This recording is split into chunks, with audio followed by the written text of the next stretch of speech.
The first couple of days of the project, we had to go over the background part of the information. It's expanding on previous projects. The model that we were looking at had incorporated one personality trait. What we did was we added 3 additional personality traits, and we had to update the model to be able to use those. From the results, we saw a whole bunch of correlations in between where the individual was in the group. So the individuals in the center were more likely to have a high bold personality trait. Adding the different personality traits let us adapt the collective sort of movement to different scenarios.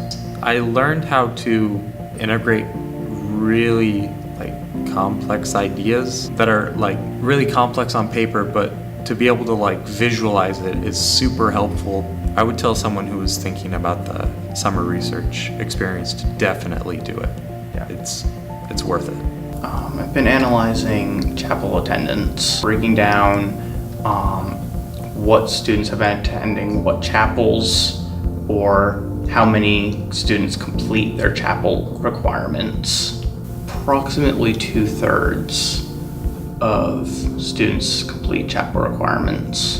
We found out that females are apparently more likely to attend chapels than males, and athletes, to my surprise, are more likely to attend chapel than non-athletes.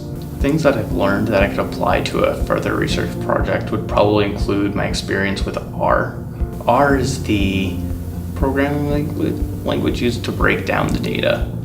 So pretty much we can insert the data into it, and then we can use multiple different commands to try and answer these questions. I have learned more about statistics, or more about application of statistics throughout the course of this project. What we are trying to do is we're trying to take a magnetic particle and we're trying to add a carbon group onto it and use that to absorb materials out of water like lead and copper, and also use that for dyes, and also use it for creating nanofluids that can be used to clean up oil spills, hypothetically. My job was to focus more on the adsorption part of the experiments, and so I did a lot of stuff with the dye experiments where we would create a stock solution of dye and water and then add our magnetite carbon composite to it and record using UV vis data how much it had absorbed and what the final concentration from that was. Travis made the carbon composite and I made the pure magnetite, and we had made it and we gravity filtered it, and then we put it in the oven to dry, and then we had scraped it off and ground it up with a mortar and pestle, and it was just like this fine red powdery stuff. We refer to it as space dust. But it was when we had it and we actually took a magnet to it for the first time, and we saw it aligned with the magnet, and it was all spiked up and everything, and it was so cool to me that I had made this compound that could do this, and it was really important to me that I had made this and I had done this, and I honestly felt like that was one of the major stepping stones for me. I'm interested in doing stuff with the Oklahoma Medical Research Foundation if I can. I think that this whole research experience this summer has been a really good stepping stone for that. I also want to do maybe some zoology stuff, so I'm thinking about doing an internship with the zoo during the summer if I can.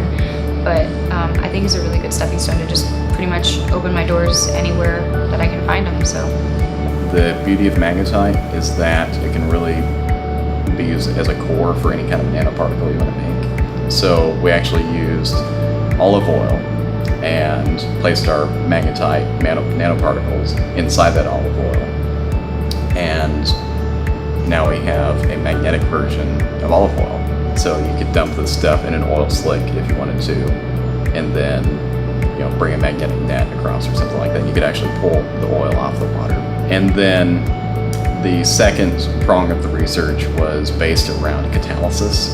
So we had a reaction known as the Friedel-Crafts alkylation, and the linchpin for this reaction is the presence of a Lewis acid. So we were thinking, well, maybe it's possible that as magnetite is a Lewis acid, then perhaps we could use a magnetic catalyst. So the one could run the reaction, get their product, and then hold a magnet to the reaction flask and pull their catalyst down and just decant the flask off so that it's easy to recover your catalyst.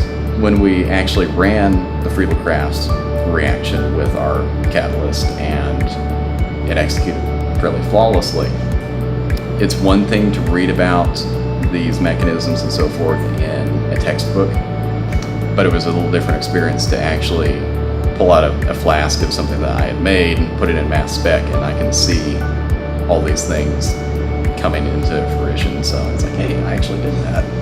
It just makes me kind of wonder, well, okay, where is technology like this going to go in the future? Because in 6 weeks, I mean, we've done a lot with it.